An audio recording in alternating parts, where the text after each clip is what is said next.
Pending bills విషయం కాకుండా ఉప ముఖ్యమంత్రి గారు ఇచ్చిన హామీ ఏప్రిల్ మాసం నుంచి ఏ బిల్లు పెండింగ్ కాదు అని.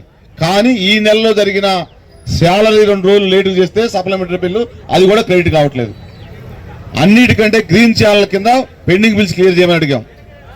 ఇప్పుడు మన ఉద్యోగుల పరిస్థితి ఎట్లయిందంటే ఉద్యోగ సంఘ నాయకుల కంటే గౌరవ హైకోర్టులో ఉన్న అడ్వకేట్లు పెట్టడానికి కాడికి వచ్చింది.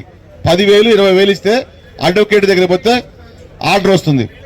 అది 8 వీక్సా 4 వీక్సా 2 వీక్సా అది ఆర్డర్ ప్రకారం గవర్నమెంట్ బిల్ పే చేస్తుంది. అంటే ఉద్యోగ సంఘాలను నమ్ముకున్న కంటే కూడా హైకోర్టులో ఉన్న అడ్వకేట్లు నమ్ముకుంటే అందులో 1% 0.5% ఇస్తే బిల్స్ అవుతున్నాయి. అంటే ఆ దుస్థితి చేరాం. కాబట్టి ఆల్ పెన్షనర్ అసోసియేషన్ కావచ్చు, మిగతా పెన్షనర్ సంఘాలు కావచ్చు, టీజేఎస్లో ఉన్న అన్ని సంఘాలకు విజ్ఞప్తి ఒకటే, మన కార్యాచరణ కంటే ముందు నిర్మాణం ముందు జరగాలి.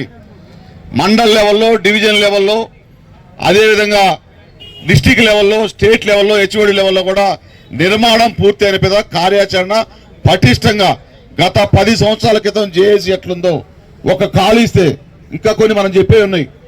గౌరవ ముఖ్యమంత్రి గారు పిలుస్తున్నారు, గౌరవ ప్రధాన కార్యదర్శి పిలుస్తున్నారు, మినిమం నవ్వుతున్నారు, పని చేయకపోయినా నవ్వుతూ మాట్లాడుతున్నారు, వాటర్ ఇస్తున్నారు, టీ ఇస్తున్నారు.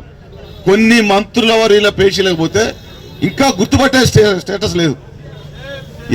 ఎప్పుడు పోయినా మీరెవరో ఎందుకు వచ్చారు, ఎక్కడ కూడా కూర్చోబెట్టి పిటిషన్లు కూడా తీసుకోవట్లేదు. కూర్చోబెట్టి కూడా నిలబడే మొత్తల కాడ నిలబడి పిటిషన్లు తీసుకుంటున్నారు. మాకు తెలుసు అది మమ్మల్ని అవమానించడం కాదు. ఆర్థిక పరిస్థితి ఎలా ఇస్తారు కూర్చొని చెప్పండి, అదే మేము చేసి చెప్పుకుంటాం. అధ్యక్షుడు వారు ఏం చెప్తారు? 33 జిల్లాల నుంచి వచ్చిన అధ్యక్ష కార్యదర్శులు, కార్యవర్గం, మీరు పోయి మన సభ్యుల కింద చెప్పాలి, ఏదో ఒక మాట చెప్పాలి. మేము ఒకటే ప్రభుత్వాన్ని కోరుతున్నాం, 1 గంట అదనంగా పనిచేస్తాం వర్కింగ్ ఎంప్లాయీస్గా. పెన్షనర్స్గా మీకు ఏ రకంగా సంక్షేమ అభివృద్ధి కార్యక్రమంలో తోడ్పాటు కావాలన్నా చేస్తాం. ఆర్థిక విధ్వంసం దాని మీద సలహాలు సూచనలు కూడా ఇస్తాం. మేము ప్రభుత్వానికి వ్యతిరేకం కాదు, మేము కావాలని తెచ్చుకున్న ప్రభుత్వం.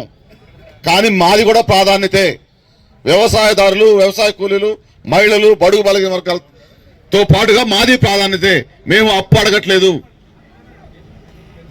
మేము డిమాండ్ చేయట్లేదు. మా రైటు, మేము పని చేసిన కాలానికి జీతం, వేతనం, కూలి, వడ్డీతో కూడా అడగట్లేదు. మమ్మల్ని కూడా చూడండి. ఉద్యోగ సంఘ నాయకులుగా మేము మీ ప్రభుత్వానికి అనుకూలంగా ఉండవచ్చు. మా ప్రాథమిక సభ్యుల అసంతృప్తి వ్యతిరేక దిశగా మారకముందే మా సమస్యల పరిష్కారానికి మార్గం చూడాలని ప్రభుత్వాన్ని కోరుకుంటూ ఈరోజు ఇక్కడ కార్యక్రమానికి విచ్చేసిన అన్ని ఆల్ పెన్షనర్స్ సంఘం కింద ఉన్న పెన్షనర్ సంఘాల అందరికీ, అదేవిధంగా 33 జిల్లాల నుంచి చేసిన అధ్యక్ష కార్యదర్శికి, వివిధ సంఘ నాయకులకి, గౌరవ మాజీ ఎమ్మెల్సీ గారికి, రాష్ట్ర జేఏసీ నాయకులకి అందరికీ కూడా పేరు పేరున ఉద్యమ అభినందనలు.